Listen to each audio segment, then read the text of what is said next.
एक है हैदराबाद में एक मदारी,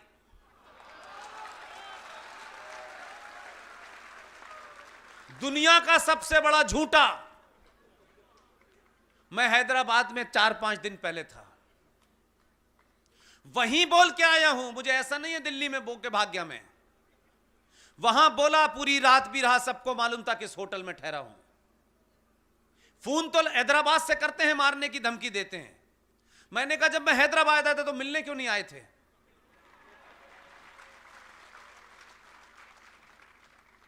इस किस्म के जोकर इसलिए आपको धमकी देते हैं कि आप नहीं थे। ये जो बौखलाहट है, सुना है मैंने कि राजस्थान में भी कुछ नई नई जगह तलाशी जा रही है, धरना कहां से शुरू करें। अच्छी साफ सुथरी जगह हो जहां खाना पीना भी मिलता रहे। यकीन मानिए, जो कुछ मेरे पास खबर है, जो कुछ मैं जानता हूं, मुझे पूरी उम्मीद है कि ये धरने नहीं हटने वाले हैं। और मुझसे पूछेंगे मेरी जाती ख्वाहिश क्या है, मैं चाहता हूं अल्लाह करे इस देश की हर गली मोहल्ले में धरना लग जाए।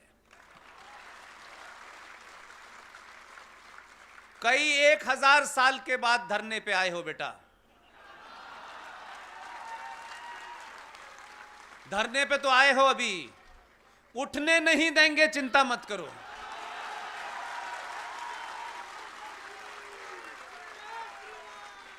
इतना धरने पे बैठाएंगे कि तुम्हारी ख्वाहिश धरना देने की समाप्त हो जाएगी। इसलिए कि वो धरने से ना उठें, इसीलिए मैं आपके बीच में और आपके स्वामी जी के दावत पे आया हूं। इन्हें धरने से नहीं उठने देना है। अभी तो CAA के नाम से बैठे हैं। ये कहते हैं कि CAA हमारी समझ में नहीं आया।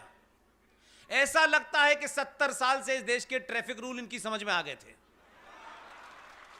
सब कुछ इनकी समझ में आ गया है, सिर्फ CAA नहीं समझ में आ रहा बेचारों की। और हमें और आपको कोई गलतफहमी नहीं होनी चाहिए। हम चाहते हैं कि तुम जैसा समझ रहे हो वैसा ही समझो। ये जो सनातनियों को मैं जगह जगह सुनता हूं, पुष्पेन जी हम आपको बुलाना चाहते हैं, हम CAA पे सेमिनार कराना चाहते हैं।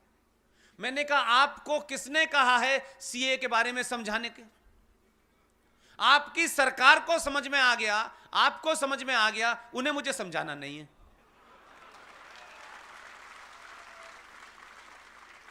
इसलिए अभी धरना खत्म नहीं होने वाला, 10 दिन के बाद फिर दोबारा से बैठ जाएंगे। जो थोड़ी बहुत उनकी समस्या समझिए, कोई जान नहीं रहा उनसे कहने के धरना समाप्त करिए। अब कैसे उठ जाएं? बार बार कह रहे हैं कि हमारे पास आके हमें बताओ कि CAA क्या है। वो कहता है तुम इतने भोले नहीं हो, वो जाएगा नहीं। और मुझे पता है वो जाना नहीं चाहता, वो चाहता ये बैठे रहे।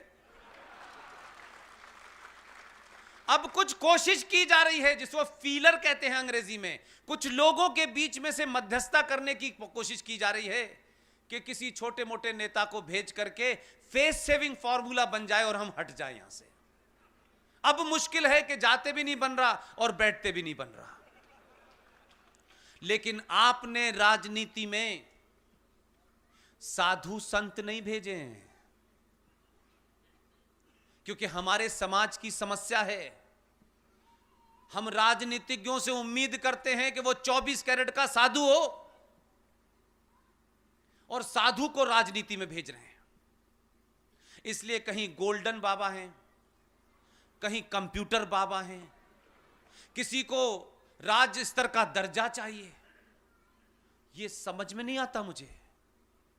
राजनीति के जो नियम हैं वो मुझे और आपको कितने भी खराब लगें, राजनीति में वही जीतेगा जो राजनीति के नियमों को जानता होगा। इसलिए अपने सत्ताधारियों से, अपने नेताओं से आदर्शवाद की उम्मीद न करें।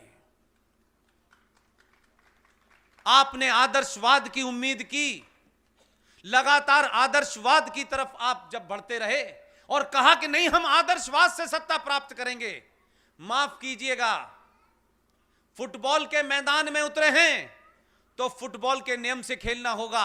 यह नहीं होगा कि फुटबॉल के मैदान में उतरेंगे और नियम हम क्रिकेट के लगाएंगे। यह नहीं होता।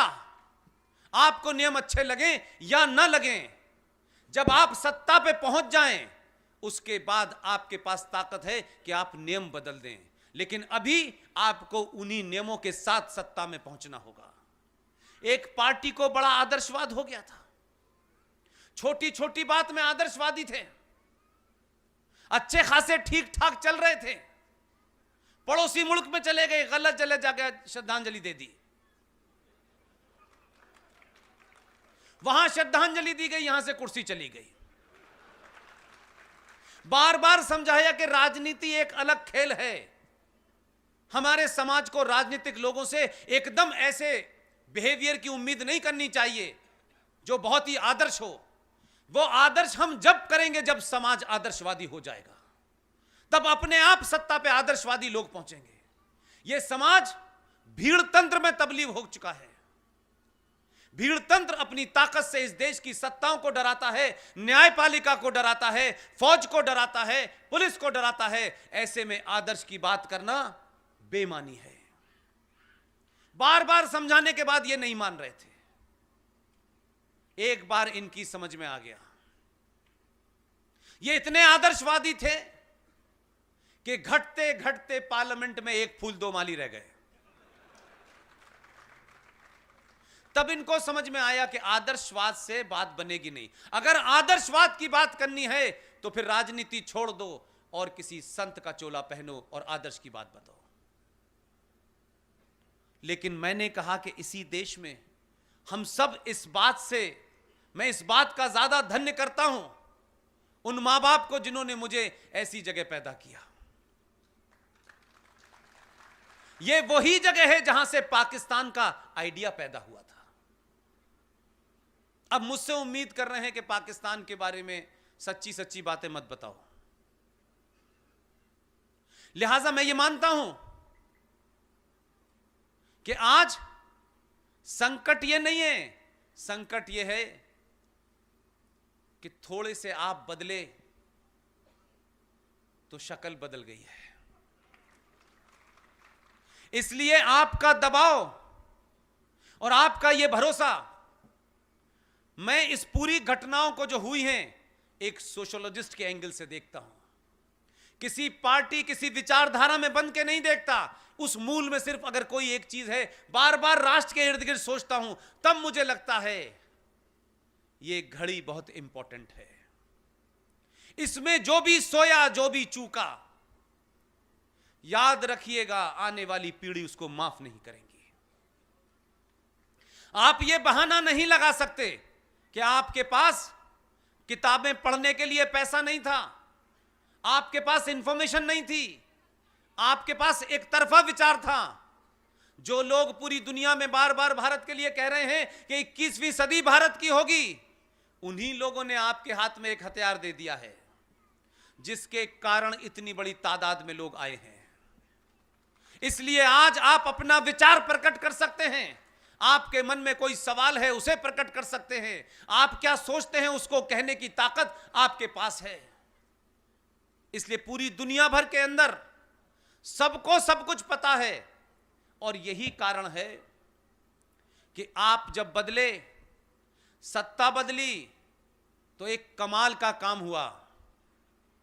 उन सरकारों को पता है कि 2014 में ये जो 282 सीटें हमें दी गई थीं, ये तो बिल्कुल किनारे पे लाके इस राष्ट्रवादियों ने खड़ा कर दिया था। उन्होंने तमाम ऐसे फैसले किए जिससे मैं और आप नाराज हो सकते हैं, क्योंकि हमें भी 70 साल में बिजली का बिल, फ्री की चीजें लेने की आदत पड़ गई थी। आदत पड़ गई थी हमें। हम समझते थे राष्ट्र का निर्माण इन्हीं चीजों से होगा। पहली बार इस समाज में जो बड़ी तब्दीली हुई है, जो जमीन पर मैं पिछले कई सालों से देख रहा हूं, एक ऐसा समाज जो मेरे तेरे में के अलावा सोचता नहीं था, उस समाज ने 2014 के बाद सबसे ज्यादा तकलीफें इस देश के बहुसंख्यक समाज ने उठाई और आप तो उस राज्य के लोग हैं कि दुनिया भर में जितने भी बड़े से बड़े धनाढ्य लोग हैं, वो टाटा हो, वो बिरला हो, वो सिंघानिया हो, सब आप ही के राज्य से गए हैं।